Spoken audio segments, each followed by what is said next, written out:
자칫하다가 여자 목소리가 남자 목소리 다 묻힐 것 같아요. 꼭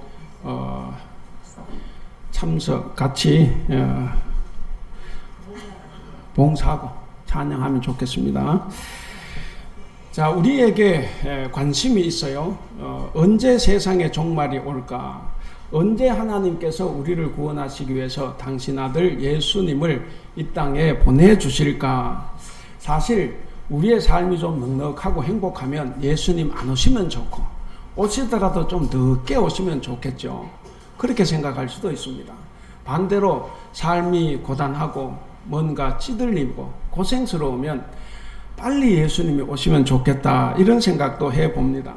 근데 우리의 그런 생각과 아무 관련 없이 세상의 종말은 하루하루 다가오고 있습니다. 자, 이렇게 종말이 우리는 생각하지 않고 있지만 하루하루 다가오는 이 시대 속에서 우리는 어떻게 종말을 대비하며 살아가야 하는가? 어떻게 살아야 되겠습니까? 종말의 날짜를 알려달라고 여러분들 기도를 하시겠습니까? 아니면 종말이 오기 전에 내가 가진 것을 다 누려보고 가야 되겠다고 생각을 하십니까? 그것도 아니면 모든 걸 다 버리고 산속으로 들어가서 자연인으로 살아가시겠습니까? 근데 성경은 그렇게 말을 안 하죠. 종말을 기다리는 성도에게 요청되는 삶은 다가오는 그날이 있다는 것을 항상 염두에 두고 현재를 열심히 살아가는 것입니다. 아무리 세상이 보기 좋고 황홀하고 그래서 우리 눈을 사로잡는다고 해도 항상 우리 마음의 첫 자리에는 주님을 모시고 오늘 우리에게 주어진 삶에 최선을 다해서 살아가는 것, 그것이 바로 종말론적인 삶입니다. 교회력에 따른 오늘 성경 이 본문을 통해서도 하나님께서 우리에게 요구하시는 삶이 바로 그 종말론적인 삶입니다. 오늘 본문 말씀 우리가 잘 아는 말씀입니다. 오늘 본문 말씀은 바로 예루살렘 성이 파괴될 것이다 라는 내용과 그리고 종말에 있을 사건들에 관한 예수님의 가르침 중에 일부분에 해당을 합니다. 5절과 6절은 예수님께서 성전이 파괴될 것이다 라는 것을 예언한 말씀이고, 나머지 7절부터 19절은 종말에 있을 환난과 박해에 대해서 그리고 그때를 어떻게 대비해야 하는가에 대한 가르침의 말씀을 우리에게 주고 계십니다. 그래서 오늘은 우리가 이런 말씀을 통해서 종말을 기다리며 살아가는 우리 모두에게 하나님의 큰 은혜가 임할 수 있기를 기원합니다. 자, 먼저 우리가 생각해 볼 것은 종교 형식주의에 빠진 예배는 하나님을 괴롭히는 일이다 하는 것을 우리가 꼭 기억을 해야 됩니다. 우리가 늘상 이렇게 교회에 나와서 예배하면 하나님이 즐겁고 기뻐하시겠지. 그래요. 기뻐하시고 즐거워하실 수 있습니다. 근데 때에 따라서는 그것이 더 하나님께 괴로움이 될 수 있다는 거죠. 자, 오늘 본문을 보시면 예수님께서 이제 성전으로 가시는 도중에 제자들이, 그건 어떤 사람이 그런데 제자들인데, 이 제자들이 의리의리한 예루살렘 성전, 그 성전 헤롯 성전이라고 하는데, 그 헤롯 성전 건물의 위용, 그리고 아름답고 어마어마한 돌, 그리고 여러 가지 봉헌물로 꾸며진 그 모습을 보고 감탄을 합니다. 자, 이렇게 감탄을 할 때 예수님도 같이 감탄해 주시면 좋은데 간혹 예수님은 딴지를 걸 때가 있어요. 자, 이렇게 이제 감탄을 했는데 제자들은 뭘 보고 감탄을 했습니까? 성전 안을 봤어요? 밖을 봤습니까? 성전 밖을 본 거예요. 성전의 외형만 보았습니다. 그 성지순례 가보시면 지금도 다 무너졌지만 남아있는 그 벽이 있죠. 그 벽을 보시면 알 수 있는데, 당시에 이 성전 기초석 하나의 크기가 길이 12m, 폭이 6m, 높이가 4m요. 어마어마한 돌이죠. 그 돌은 아프리카산 녹백색 대리석이라 그럽니다. 이 어마어마한 돌이 수백 개가 있는 거죠. 자, 그런 것으로 장식을 하고 전체 금으로 칠할 정도로 어마어마하고 화려했습니다. 그래서 당시의 사람들뿐만이 아니라 제자들 역시도 성전에 관심이 있어요. 이 성전 건물 자체에 관심이 있었고, 그러다 보니까 성전의 주인이신 예수님께는 전혀 관심이 없었어요. 거기에 하나님이 계시냐 안 계시냐 전혀 관심이 없습니다. 제자들이 이렇게 감탄하는 것을 보시고 예수님께서 이런 말씀을 하시죠. 우리 6절 같이 읽어볼까요? 6절 시작. 너희 보는 이것들이 날이 이르면 돌 하나도 돌 위에 남지 않고 다 무너뜨려지리라. 여러분, 이 당시에 어느 누가 이 성전 건물이 무너진다고 생각을 하겠습니까? 그런데 예수님께서 이 성전이 파괴된다라는 것을 지금 말씀을 하고 계십니다. 그러니까 예수님은 당시 사람들과 혹은 제자들과 다른 관점으로 이 성전 건물을 보고 계시는 거죠. 우리가 살아가면서 사람들의 관점을 따라가야 됩니까? 예수님의 관점을 따라가야 됩니까? 당연히 우리가 예수님의 관점을 따라가야 되죠. 성경의 관점을 따라가야 돼요. 그런데 문제는 우리가 모른다는 게 문제죠. 모르니까 결국엔 자기 생각대로 가는 거예요. 사람들의 생각대로 이제 가게 되는데, 어쨌든 여기에 예수님은 전혀 다른 관점이에요. 사람들은 성전의 건물을 봤지만 예수님은 건물 안을 보셨습니다. 그래서 우리 예수님은 성전의 외벽 건물을 보신 것이 아니라 그 성전의 정신을 보셨습니다. 예수님께는 아름다운 성전이나 엄청난 규모, 그런 것이 예수님께는 전혀 관심의 대상이 되지 못했습니다. 하나님께서 원하시는 것은, 지난주 설교에서도 말씀을 드렸지만, 하나님께서 원하시는 것은 밖으로 드러난 겉모습이 아니라는 겁니다. 그건 전혀 관심이 없어요. 겉으로만 화려했던 성전은 온갖 비리의 온상이었습니다. 예수님 시대도 그 성전을 통해서 성전 지도자들이 엄청난 비리를 저질렀고, 그래서 다 부자로 살아갔어요. 전부 다 종교 귀족들입니다. 그런 온상, 그래서 인간의 위선과 가증으로 인한 종교 형식만 남아있을 뿐 하나님은 계시지 않았습니다. 세속화로 점점 부패해가는 이런 성전을 보고 예수님께서 뭐라고 말씀하셨습니까? 강도의 소굴이다 그랬습니다. 강도의 소굴. 그러니까 강도의 소굴로 전락한 이 성전은 당연히 파괴되어야만 합니다. 여러분, 제1성전이 솔로몬 성전이죠. 그것도 그 안에서 부패 타락이 심해서 결국 주전 587년 바벨론에서 완전히 망가졌어요. 그리고 후에 다시 제2성전을 건립했죠. 그래서 주전 515년에 느헤미야가 재건을 했어요. 그래서 그걸 제2성전 혹은 솔로몬 성전, 스룹바벨 성전이라고 그래요. 그것도 역시 무너졌습니다. 그래서 주전 한 20년 전부터 헤롯이 다시 건축을 하는 거예요. 그래서 지금 성전은 제3성전 헤롯 성전입니다. 이건 역시도 또 성전을 크고 화려하게 지었지만 그 안에 죄악이 가득했어요. 그래서 이거 또 파괴되어야 되고 말아야 하는 겁니다. 그래서 우리가 이 성전 안에서 행해지는 그런 내용들 때문에 결국 성전이 강도의 소굴이 되었다 하는 거죠. 그래서 예수님께서 성전 파괴를 예언하신 이유도 세상에서 하나님의 말씀을 실천하지는 않고 성전에 와서 예배만 하는 그런 예배를 형식적이다 그럽니다. 그래서 그런 형식적인 예배로 기울어졌기 때문에 이 성전은 망할 수밖에 없다 하는 겁니다. 결국 성전 파괴는 주님께서 떠나셨기 때문에 이루어질 수밖에 없습니다.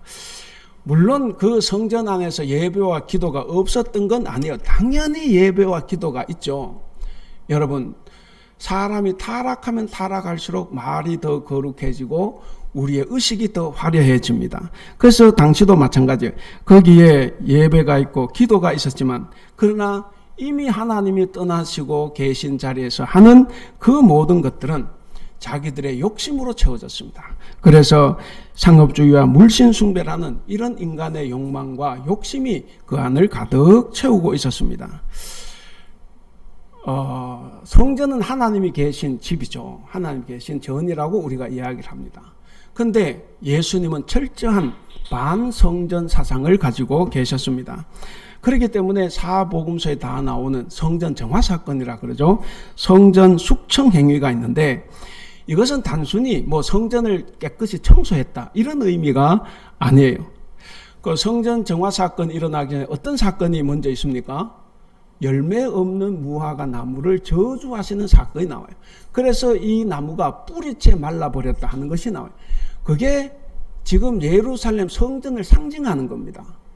예루살렘 성전에서도 예배와 기도가 임만무성하게 무수하게 있지만 열매가 없다는 거예요. 삶의 열매. 그래서 삶의 열매는 없이 그저 형식적으로만 흐르는 이기적인 욕심으로만 흐르는 이런 예배를 하는 성전은 저주받아서 뿌리채 말라서 다시 일어서지 못하도록 하겠다라고 하는 그런 상징이 바로 무화과나무 저주 사건입니다. 이런 성전, 반성전 사상은 이미 구약에 다 나와 있어요. 구약에 보면 예레미야서에서 특별히 발견이 됩니다.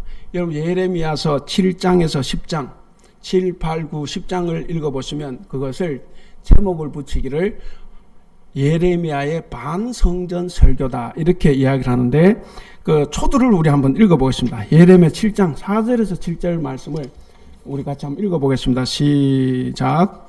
너희는 이것이 여호와의 성전이라 여호와의 성전이라 여호와의 성전이라 하는 거짓말을 믿지 말라.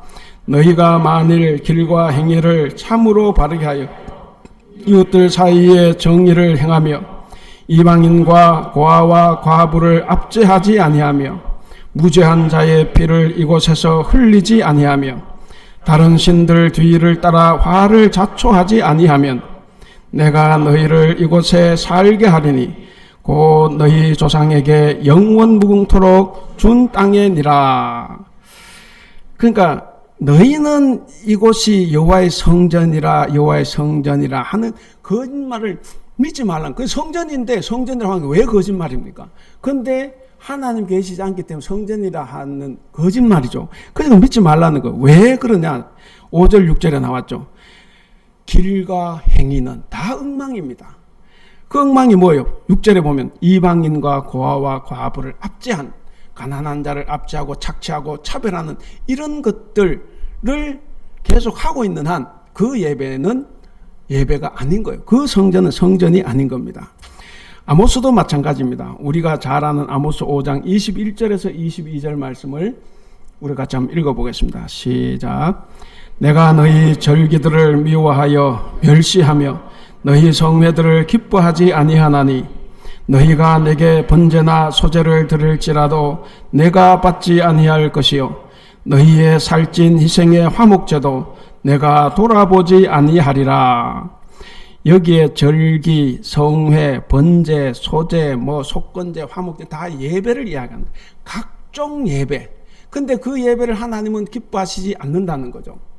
그래서 마찬가지로 이런 반성전 사상을 가지고 있습니다. 결국에 이런 반성전 사상이 왜 나오느냐 하면 이웃들 사이에 정의를 행하며 이방인과 고아와 과부를 압제하지 않는 이런 선한 행위는 하나도 없이 그저 입만무성한 형식적인 예배만 있었기 때문에 반성전 사상이 나오는 거예요. 그래서 아모스가 이어서 이런 말을 하죠. 우리 아모스 5장 24절 제가 읽어드리겠습니다. 우리 잘 아는 말씀이죠. 오직 정의를 물같이 공의를 마르지 않는 강같이 흐르게 할지라. 정의를 하수같이 공의를 물같이 하라는데 여기서 정의와 공의가 살짝 달라요. 정의는 뭐냐면 법정 용어입니다. 법정 용어고 공의는 인간 관계에 해당하는 용어입니다. 그러니까 이거를 다르게 번역하면 이런 거예요. 나라의 법을 바로 세우고 사람들끼리 서로 위하고 아껴주는 마음을 강물처럼 흐르게 하라라는 것이 이 5장 24절의 내용입니다. 자, 그러면 여러분 하나님께서 인간이 하는 예배를 싫어하십니까? 그건 절대로 아니죠. 성전을 싫어하십니까? 그거 아니죠. 근데 왜 하나님께서는 이 성전 예배를 거부하십니까? 거부하실 때는 이유가 있겠죠. 그리고 이 성전 예배를 정죄하시는데 그 정죄하신 이유가 뭡니까? 그 이유는 하나님을 믿는 백성들이 일상생활 속에서 도덕적인 행위와는 아무런 상관도 없이 그저 입만무성한 위선적인 행위를 하고 위선적인 예배만 드리고 있기 때문에 그 성전 예배를 정죄하시는 겁니다. 우리가 지금 오늘 이 자리에 나와서 예배 드리고 있어요. 근데 이 예배가 하나님께 받으시냐 안 받으시냐는 우리에게 달려 있습니다. 내가 일주일 동안 세상에서 어떻게 살았느냐. 그저 세상에 살 때도 내 욕심껏 살고 내 마음대로 살고 내가 하고 싶은 대로 살고 여기 나오면 이 예배를 아무리 거룩한 형식을 갖춰도 그건 받지 않는 예배. 반대로 일주일 동안 살아가면서 그래도 내 주위에 있는 가난한 사람들 무시하지 않았습니다.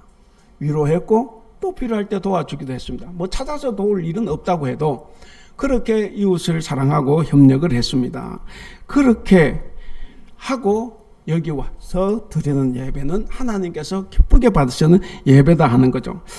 여러분, 당시에 그렇게 위선적인 형태로 예배가 흘러갔는데 우리도 선한 행위 없이 외형적인 것에만 신경을 쓰고 있다고 하면, 방금 말씀드린 것처럼 사회에서 일상생활 속에서 아무런 선도 행하지 않고 여기 와서 예배 형식만 신경 쓴다고 하면 과연 우리는 어떻게 될까? 우리도, 우리 교회도 멸망당하지 않겠습니까? 왜냐하면 하나님은 철저하게 거칠애를 혐오하십니다.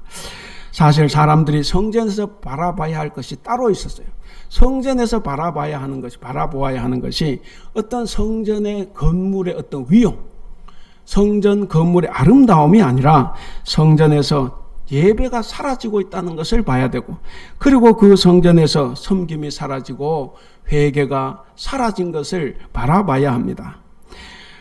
하나님이 떠나신 자리에 인간의 탐욕이 쪼아리를 틀고 앉아서 서로 자기 주장하고 그래서 싸움박질하는 이런 모습을 봐야 합니다.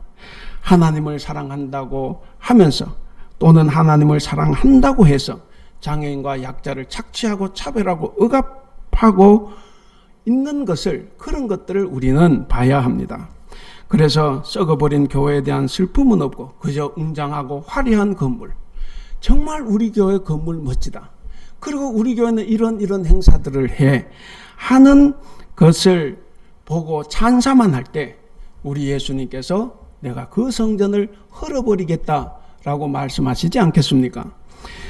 주님은 혹시 우리도 거칠애에 있는 것은 아닐까 우리 보고 생각하게 하십니다. 여러분, 혹시 여러분들도 내적인 어떤 것보다는 거칠애에 혹시 더 관심을 두고 있는 것은 아닌가 한번 생각을 해볼 수 있기를 바랍니다. 큰 건물이나 다양한 프로그램, 이런 것들이 교회 성장의 척도가 되고, 그리고 그런 것들로 인해서 나는 구원받았다, 우리는 구원받았다라고 하는 안심이 혹시 생기는 것은 아닌가 하는 거죠. 근데 이런 건물이나 이런 것들은 다 자기 과시욕일 뿐입니다. 우리나라에 2천억이 넘는 건물을 들여 지은 건물도 있어요. 그걸 보면 웅장하죠. 과연 하나님도 그것을 보고 기뻐하실까? 여러분, 중요한 것은 이거예요. 그 안의 내용이 중요합니다. 건물 크고 화려한 거 좋죠. 그게 나쁘다는 건 아니에요. 그러나 그런 거일수록 더 우리는 뭐에 신경을 써야 됩니까? 이웃사랑이라는 선한 행위가 있어야 됩니다. 그 열매가 있을 때 하나님께서는 그 예배를 기쁘게 받으십니다. 아니면 우리가 하는 예배가 하나님을 괴롭게 하는 것일 뿐이다 하는 것을 꼭 기억할 수 있기를 바랍니다. 자, 두 번째는, 성도는 핍박을 당할 때 이 핍박을 복음을 증거하는 기회로 삼아야 하기 때문에 인내해야 합니다. 여러분, 12절을 보시면 예수님은 성도가 예수님의 이름 때문에 온갖 핍박을 당할 것이다 라고 말씀합니다. 우리 12절 한번 읽어볼까요? 시작. 이 모든 일 전에 내 이름으로 말미암아 너희에게 손을 대어 박해하며 회당과 옥에 넘겨주며 임금들과 집권자들 앞에 끌어가려니와. 자, 그러니까 예수님 이름 때문에 온갖 박해를 다 당하는데, 우리가 아는 대로 제자들 어떻게 됐습니까? 제자들 그 복음 증거 때문에 고난 많이 받았죠. 그리고 다 순교를 당했습니다. 사도 바울은 어떻습니까? 사도 바울도 개종을 하고 난 다음에 이 그리스도 때문에 심각한 고난을 받았는데 그것이 고린도후서 11장에 자세하게 기록이 되어 있습니다. 예수님은 어떻습니까? 예수님이 이 땅에 생명과 빛으로 오셨어요. 생명과 빛으로 오셨지만 그러나 당한 것은 고난뿐이었습니다. 세상은 그를 영접하지 않았습니다. 오히려 예수님은 도살장에 끌려가는 어린 양처럼 모진 질고를 다 당하셨습니다. 그런 질고를 당하셨던 우리 예수님은 제자들에게 이 고난을, 이 핍박을 어떻게 대처해야 되느냐 하는 것을 가르쳐 주셨는데, 이를 크게 두 가지로 한번 살펴보겠습니다. 하나는 19절입니다. 핍박을 받을 때는 인내하라라고 말씀을 하십니다. 우리 19절 한번 읽어볼까요? 시작. 너희의 인내로 너희 영혼을 얻으리라. 그러니까 핍박받을 때 성도는 인내하는 것이 대단히 중요하다는 거죠. 여러분, 인내, 참는 것, 기다리는 것. 어제 우리 토요일 성경 공부 학개설을 했는데 학개의 핵심 메시지가 기다리라는 거예요. 비록 더딜지라도 기다려라. 그럼 신앙, 믿음은 뭐냐 하면 인내하고 기다리는 겁니다. 여기도 마찬가지입니다. 중요한 것은 성도 인내하라는 거죠. 성도의 이 같은 인내는 그저 단순히 그냥 무방비 상태로 당하고 있으라, 그러면서 참고 있으라라는 말이 아닙니다. 그것이 아니라 도리어 하나님이 도우신다. 하나님의 도우심을 확고히 믿고 그 소망 가운데서 참고 견디는 것을 이야기해요. 왜 참고 견디느냐? 하나님이 도우신다는 거죠. 그 믿음을 가지고 있으면 우리가 우왕좌왕하지 않고 우리가 그것을 견딜 수 있다는 겁니다. 그러므로 인내라는 것은 믿음과 떨어질래야 떨어질 수 없는 불가분의 관계에 있습니다. 무엇보다도 예수님께서는 인내의 모범을 보여주셨지 않습니까? 그래서 예수님은 자신에게 주어진 부당한 핍박까지도 다 견뎠습니다. 다 견디고 다 이기신 분입니다. 이런 삶을 모범적으로 사셨기 때문에 예수님은 제자들에게 이렇게 권면하셨습니다. 너희가 내 이름을 위하여 모든 사람에게 미움을 받을 것이나 나중까지 견디는 자는 구원을 얻으리라. 예수님이 그렇게 사셨지 않습니까? 예수님이 그렇게 사셨어요. 그래서 나중까지 견디는 자가 구원을 얻는다 하는 거죠. 자, 핍박에 대처하는 또 하나의 자세가 있습니다. 또 하나는 핍박을 받을 때 복음을 증거하는 기회로 삼으라라고 하는 말씀입니다. 여러분, 성도에게 핍박이 다가올 때 인내하라, 참으라라고 하는 것은 소극적인 자세다. 이렇게 보면 복음을 증거해라라고 하는 것은 적극적인 자세라고 볼 수가 있습니다. 여러분 13절을 보시면 13절 같이 읽어볼까요? 13절 시작. 이 일이 도리어 너희에게 증거가 되리라. 뭐 말이 좀 그렇죠. 증거가 돼. 이 말은 이제 제대로 번역하면, 그래서 이제 표준세 번역이나 공동 번역에서는 증언할 기회, 그러니까 복음을 전할 기회가 된다 하는 이야기입니다. 그러니까 악인의 핍박이 성도에게 있어서는 이 복음을 증가하는 아주 좋은 기회가 된다는 거예요. 그래서 바울이 붙들려 가서 재판받을 때 그 안에서 전도했지 않습니까? 자기를 변호하는 게 전도였어요. 그래서 악인의 핍박이 전도에 좋은 기회가 된다 하는 건데, 예수님도 십자가 사건을 통해서 얼마나 많은 것을 전했습니까? 십자가 사건을 통해서 예수님은 자신이 메시아 되심과 그리고 하나님의 진리를 아주 극명하게 선포해 주셨습니다. 그래서 그걸 본 사람들은 그 십자가의 죽음을 통해서 예수님을 믿고 오늘 우리도 그걸 통해서 믿는 겁니다. 그러므로 성도는 악인의 핍박을 도리어 기뻐하고 즐거워해야 합니다. 우리 기독교 역사를 봐도 그래요. 우리 기독교 역사를 볼 때도 외형적인 요건이 순탄할 때보다는 오히려 핍박이 넘쳐나고 시련이 닥쳐올 때 오히려 신앙이 더 순수해지고 아름다워지고, 그래서 정말 더 크게 성숙하고 발전하는 것을 우리가 봅니다. 그럼 기독교가 왜 타락을 시작했습니까? 역사적으로 로마가 기독교를 공인하면서부터 시작이 된 거예요. 그래서 이제 편안해지니까 타락을 시작을 한 겁니다. 여러분, 그래서 우리가 늘 조심해야 됩니다. 우리 경제가 발전을 한다? 하나님의 은혜예요. 근데 거기에 젖어 있으면 그 경제 발전 때문에 우리의 신앙이 좀먹어요. 그래서 오히려 그럴 때 우리는 더더욱 하나님의 말씀을 생각해서 우리가 가진 것으로 이웃을 보살필 수 있는 그런 삶을 살아가야 합니다. 그렇지 않으면 오히려 평탄한 것이 우리의 신앙을 좀먹게 된다는 것을 꼭 기억을 하시기를 바랍니다. 여러분, 어둠이라는 것은 빛을 더 부각시켜 줍니다. 마찬가지로 악인의 핍박은 성도가 의인이라는 것을 분명하게 보여주는 사건이에요. 그래서 우리는 그리스도인 성도이지 않습니까? 우리가 성도이기 때문에 핍박이나 고난을 두려워하지 말고 하나님께서 함께 하시며 도와주심을 믿고 오히려 그 핍박이 여러분의 의로움, 여러분의 선함이 드러나는 기회로 삼을 수 있기를 바랍니다. 마지막 세 번째입니다. 예수님께서는 제자들에게 위로를 해주셨는데 우리도 하나님의 격려와 위로가 필요하다는 사실입니다. 우리 9절을 한번 읽어볼까요? 9절 시작. 난리와 소요의 소문을 들을 때에 두려워하지 말라. 이 일이 먼저 있어야 하되 끝은 곧 되지 아니하리라. 자, 거기에 전반절 난리와 소요의 소문을 들을 때에 두려워하지 말라. 이 제자들에게 두려워하지 말라고 격려를 하시면서 또 약속을 해주세요. 18절에 보면 너희 머리털 하나도 상하지 않을 것이다. 또 19절에 너희의 인내로 너희 영혼을 얻으라. 영혼을 생명을 얻는다는 거예요. 너희가 인내함으로써 생명을 얻을 것이다. 이렇게 이제 약속을 해 주셨습니다. 여러분, 그래서 우리는 우리를 보호하시는 하나님의 손 안에 있을 때 우리는 평안을 얻고 안전을 얻을 수가 있습니다. 그래서 오늘 우리에게도 정말 이 하나님의 격려, 예수님의 격려가 절실히 필요하다는 겁니다. 왜 그렇습니까?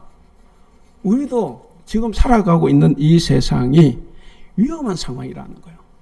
우리는 늘 위험한 상황에 처해 있기 때문에 이 예수님의 격려가 필요한 겁니다. 우리가 사는 이 세상은 정말 위태롭습니다. 우리는 또 한 번 경험을 했습니다. 우리가 믿었던 나라의 안전망도 이번 이태원 참사를 통해서 그것이 다 무너져 있구나 하는 것을 우리가 봤습니다. 그리고 거기에 대해서 책임 있는 고위 관료들은 하나도 책임을 지지 않고 현장에서 고생한 아랫사람들에게 책임을 전가하고 입건하는 그런 뻔뻔함을 우리가 봤어요. 그렇기 때문에 2000년 전 예수님의 말씀이 그저 그 시대의 사람들에게만 해당하는 것이 아니라 지금과도 관련이 있다는 것을 우리가 알 수가 있습니다. 우리는 하나님의 위로와 격려가 필요한 겁니다. 2차 세계대전 이래로 크고 작은 전쟁들이 무수히 많이 일어났고 무수히 많은 사람들이 희생을 당했습니다. 그리고 지금 극지방의 빙하가 녹기 시작해서 세계 여러 곳에서 이 바다에 땅이 잠기고 있습니다. 우리가 또 경험을 했습니다. 코로나로 인해서 3년 동안 우리는 많은 손해를 받고 피해를 받습니다. 강대국의 필요 때문에 약소국의 국민들 생존의 위협을 현재도 받고 있습니다. 여러분, 우리가 가만히 생각해 보면 특권을 누리고 있는 많은 사람들은 이런 지구적인 붕괴 위협 앞에서도 옛날이나 지금이나 그들이 하는 대답은 똑같습니다. 이사야 22장을 보시면 예루살렘의 죄악으로 하나님께서 심판을 해서 애곡할 것이다 이렇게 예언하는데 이 특권층들은 무슨 말을 했느냐? 우리 22장 13절 같이 읽겠습니다. 시작. 그런데 너희가 어떻게 하겠느냐? 너희는 오히려 흥청망청 소를 잡고 양을 잡고 고기를 먹고 포도주를 마시며 내일 죽을 것이니 오늘은 먹고 마시자 하였다. 그렇게 한 거예요. 그래서 요 밑에 14절을 보면 하나님 이래 말씀하십니다.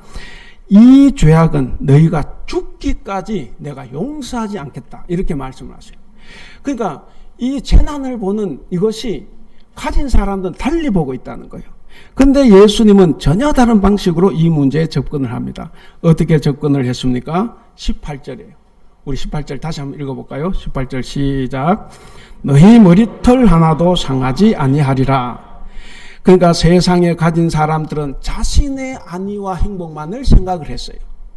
그런 상황에서도 근데 예수님은 자신의 안위와 행복이 아니라 바로 타인의 안위와 행복을 먼저 생각을 했습니다. 그래서 너희의 머리털 하나도 상하지 않을 것이다. 이렇게 약속을 해 주시는 거예요. 여기서 예수님은 확신에 찬 목소리로 구원은 어디에 있느냐? 이 구원은 선하신 하나님의 손에 항상 놓여 있다 하는 것을 지금 말씀하고 계시는 겁니다. 이런 확신은 우리가 구원 받는다는 것을 인내심을 갖고 믿을 때 주어지는 거예요. 이 같은 믿음은 오직 먹고 마시는 데만 관심을 두며 사는 사람들과는 전혀 다른 태도를 갖게 합니다. 예수님과 같은 태도예요. 근데 여러분, 우리가 이제 예수님과 같은 이런 태도를 가지려고 하면 우리가 뭐 추가로 또 배워야 합니까? 성경 공부해야 됩니까? 물론 하면 좋죠. 근데 배울 필요는 없어요. 왜 그러냐? 우리 이미 다 알고 있어요. 이건 성경 공부 안 해도 다 아는 겁니다. 그래서 우리에게 필요한 것은 아는 것을 행하는 거예요. 거기에 달려 있습니다. 성경 주석가인 바클레이라는 유명한 목사님이 있습니다. 이분의 말입니다. 진정한 예배는 아름다운 기도도 장엄한 예배도 아니고 다만 하나님 앞에서 날마다 경건한 삶을 사는 것이다. 이렇게 말을 했습니다. 그러니까 뭡니까? 바른 생활, 정직한 생활. 이것이 진정한 예배다 하는 겁니다. 따라서 여러분, 예배는 봉사입니다. 봉사는 하나님께 하는 것인 동시에 사람에게 하는 거예요. 그러니까 예배는 종교이면서 윤리이면서 종교입니다. 앞에 십자가를 한번 보세요. 십자가를 보시면 직선이 있고 이제 뭡니까? 이거 하여간 이 옆으로 선 있죠. 자, 이것을 보시면 이것이 이제 이런 우리의 믿음을 잘 설명하고 있습니다. 수직으로는 하나님을 사랑해야 돼요. 다만 수평으로는 이웃을 사랑해야 됩니다. 이것이 따로따로 놀면 안 돼요. 둘이는 조화를 이루어서 하나가 되어야 됩니다. 그래서 하나님께 봉사하는 자는 반드시 이웃에게 봉사해야 됩니다. 하나님 앞에서 거듭난 사람은 사람들 앞에서도 거듭나야만 합니다. 하나님 앞에서 신자인 사람들은 사람들 앞에서는 선한 사람이 되어야 합니다. 하나님 앞에서 기도하고 말할 때 아름답고 선하고 부드러운 말을 했다고 하면 사람들 앞에서도 그렇게 말을 해야 돼요. 하나님 앞에서는 부드러운 말, 좋은 말을 했다가 사람들 앞에서 쌍욕을 합니다. 이거는 안 해요. 그거는 십자가를 모독하는 겁니다. 그래서 우리가 어떻게 예수님과 같은 태도를 갖느냐? 우리는 이미 알고 있습니다. 우리가 알고 있는 것을 실천하면 됩니다. 이제 말씀을 맺겠습니다. 사랑하는 우리 성도 여러분, 종말이 우리에게 요청하는 것은 다가올 그날을 항상 염두에 두고 현재를 성실하게 살라고 하는 겁니다.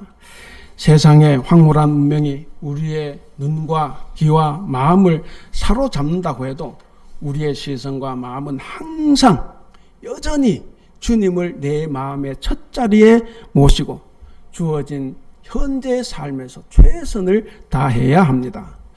여러분, 세상의 화려함은 다 지나갑니다. 우리가 행복했던 것도 다 지나갈 수 있어요. 그 언젠가는 종말이 오죠. 여러분, 우리에게 이 세상이 왜 중요합니까? 신자에게 이 세상이 중요한 것은 저 세상이 있기 때문에 그런 거예요. 여러분, 저 세상이 없다고 생각하는 사람들의 이 세상은 왜 중요해요?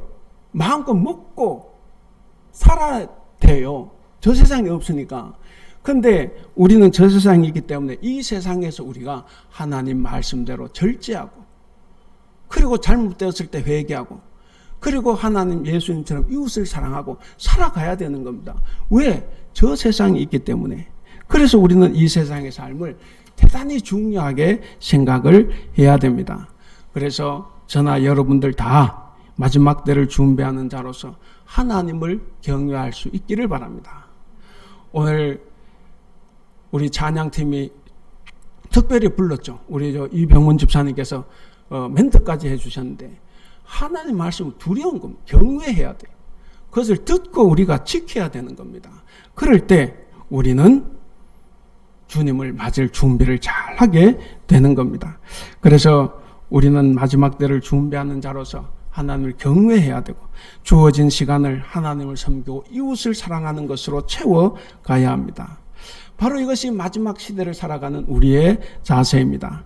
시시각각으로 다가오는 수많은 박해와 고난 속에서도 만약 우리 성도들이 인내하며 선한 열매를 맺고 살아간다고 하면 이 소망이 없는 우리 사회에, 소망이 없는 우리나라에 바로 하나님의 생명을 불어넣을 수가 있습니다.